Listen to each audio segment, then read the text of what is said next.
Welcome to San Juan, and greetings from Seafront Residences, Aboitiz first residential project in Luzon.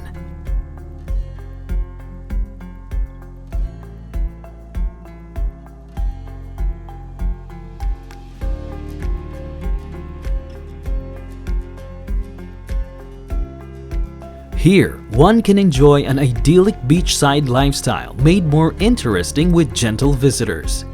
The Pawikans. We at Aboitiz Land envision sustainable communities. When we plan our developments, we respect the natural lay of the land.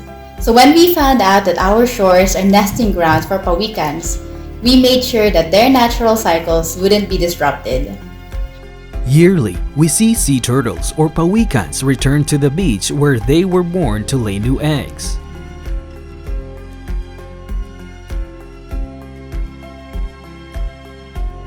We envision seafront residences to be a community where neighbors are friends, and we treat these pawikans as our neighbors. This is why we partnered with UP Diliman IESM to ensure that the pawikans can safely return to our shores to lay eggs and their hatchlings can safely be guided to return to the sea. Marine turtles or sea turtles or pawikan in Filipino are important components of our marine ecosystem. They are important because they play key roles in our marine ecosystem. Ang pawikan ay isang hayop na kabilang sa pamilya ng mga reptilya na kilala sa pagiging cold-blooded at nababalutan ng mga kaliskis. Sila ay nakatira sa karagatan, ngunit ang mga inang pawikan ay umaahon sa lupa upang mangitlog. Kamukha ng mga pawikan ang mga pagong, ngunit naiiba sila rito dahil sa halip na paa, sila ay may flippers na gamit sa paglalangoy. Ang mga flippers na ito at ang ulo ng pawikan ay kaduktong ng carapace o talukab kaya't hindi nila ito naipapasok di kagaya sa mga pagong. Nagsisimula ang buhay ng isang pawikan sa pagiging isang itlog sa isang nesting beach. Ang itlog ay mapipisa at lalabas ang hatchling at magtutungo sa hindi pa natutukoy na bahagi ng karagatan. Kapag sila ay lumaki na, ang mga pawikan ay matatagpuan sa mga foraging grounds kung saan sila ay naghahanap ng pagkain. Kapag handa nang gumawa ng bagong mga pawikan or mating season, ang babae at lalaking pawikan ay naglalakbay ng karagatan papunta sa kanilang internesting habitat na malapit kung saan mangingitlog ang inang pawikan. Ang mga lalaki ay bumabalik sa foraging grounds matapos ang mating season. Ang babaeng pawikan naman ay nagpapabalik-balik sa nesting beach at internesting habitat upang mangitlog at bumuo ng itlog na may pagitan ng 2 linggo. Sila ay nangingitlog ng 2 hanggang 5 beses sa isang nesting season. Sa bawat nest ng pawikan, makakakita ng 50 to 200 na itlog. Umaabot ng 40 hanggang 55 na araw bago mapisa ang mga ito at may lumabas na hatchling. Ang mga hatchling ay umaahon mula sa nest kapag gabi o madaling araw kung kailan malamig na sa labas. Sila ay mahina sa simula, ngunit magiging maliksi sa pagkilos sa loob ng 1 oras. Ang pinapakitang kaliksihan na ito ng mga hatchling ay tinatawag na infantile frenzy. Kailangan nila ito upang makalampas sa dalampasigan at sa mga alon kapag nagtungo na sa dagat. Ang mga hatchlings ay naglalakad patungong tubig sa tulong ng liwanag sa horizon ng dagat, na siyang pinakamaliwanag sa kanilang pananaw sa natural na kondisyon. Kinikilala ng hatchling ang kanyang kinaroroonan habang naglalakad patungong tubig. Gamit niya ang kanyang olfactory senses sa pagkilala ng dalampasigan, habang ang kanyang magnetic compass ang gamit sa pagkilala ng katubigan. Ang pagkilala na ito ay tinatawag na imprinting at kailangan nila upang makabalik sa kanilang lugar ng kapanganakan. But not all hatchlings are able to return to the beach they were born in, or even reach maturity. It is estimated that only 1 in 1,000 hatchlings are able to grow into an adult. Likas na maraming predators na maaaring kumain sa mga pawikan mula sa pagiging itlog hanggang sa paglaki nito. Ngunit bukod sa mga natural predators, marami pang kinakaharap na mga panganib ang mga pawikan dahil sa gawain ng tao. Ang Ang mga pawikan ay madalas na natatamaan ng mga bangka o kaya ay sumasabit sa mga fishing gears at nagiging bycatch. Ang mga pawikan ay nagkakasakit dahil sa polusyon sa dagat. May mga plastic silang nakakain na naiiwan sa loob ng katawan.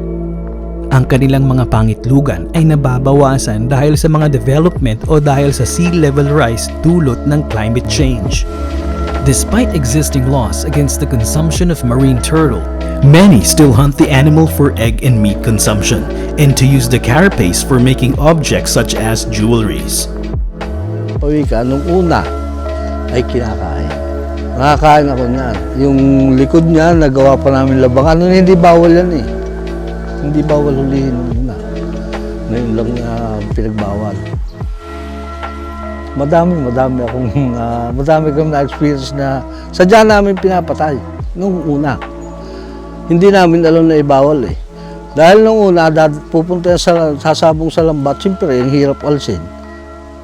Hanggang pinapatay na. Pero bawal lang ipantik sa bangka. Mahalagang mapanatili o mapadami ang bilang ng mga pawikan upang hindi sila tuluyang mawala. Ano nga ba ang mga ginagampanan ng mga pawikan kaya't kailangan silang pangalagaan? May 7 species na pawikan sa buong mundo at 5 dito ay maaaring makita sa Pilipinas. Ang hawksbill turtle na may matulis na beak ay madalas kumain ng mga sponges sa coral reefs. Ito ay nakakatulong na hindi mabalot ang coral reefs na tirahan ng mga isda. Ang green sea turtle ay kumakain ng seagrass kaya't napipigilan ang sobrang paglago nito na maaaring magdulot ng pagkabulok. Ang mga loggerhead turtle ay may malalakas na panga gamit sa pagkain ng mga shellfish. Sa pagkabasag ng mga shellfish, napapabilis ang pagkabalik ng sustansya mula dito papunta sa sahig ng karagatan. Ang mga naiiwang balat ng itlog at mga nabugok na itlog ay nagiging pataba ng dalampasigan. Sa ibang nesting site sa ibang bansa, naobserbahang nagsasagawa ng aribada ang olive ridley na kung saan libo-libong pawikan ang sabay-sabay nangingitlog sa dalampasigan.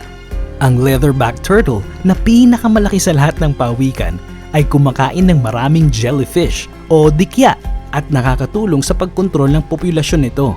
Ito ay mahalaga dahil ang mga dikya ay kumakain ng mga itlog ng isda.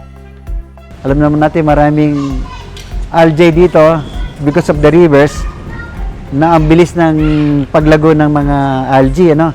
Kaya napakahalaga ng pawikan na sila ang nag-aalis noon para may hasten ng recovery ng aming coral reef. At at the same time, merong season kasi dito na hindi kaya makapanligo sa dagat, sa beach because of the dikya, ano? Ngayon as a balancer of the ocean, sila yung as a natural predator na mga yan, ano?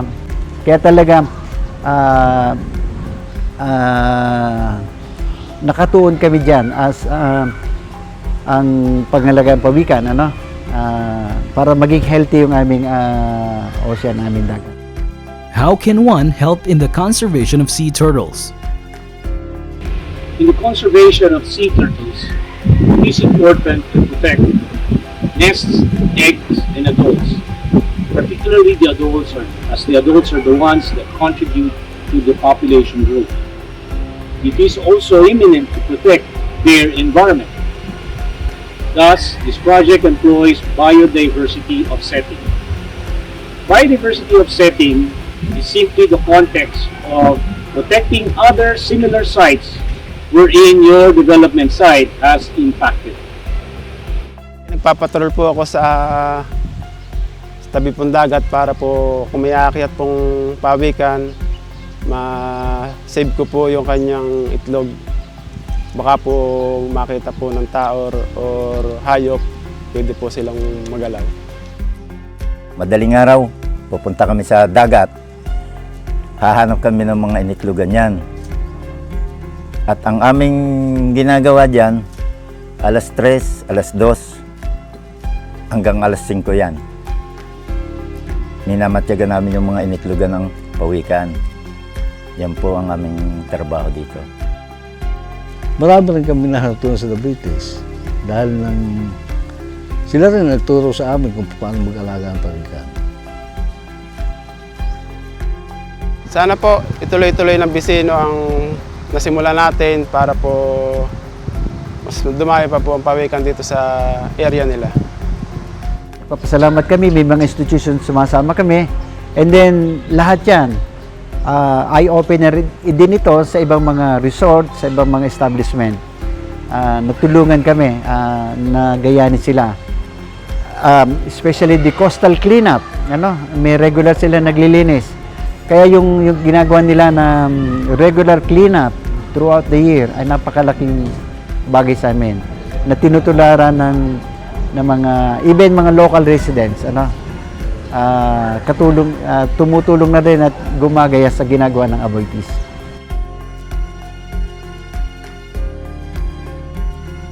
We at Aboitiz-Land, we want to make sure that we are able to advance business and communities for the next 100 years.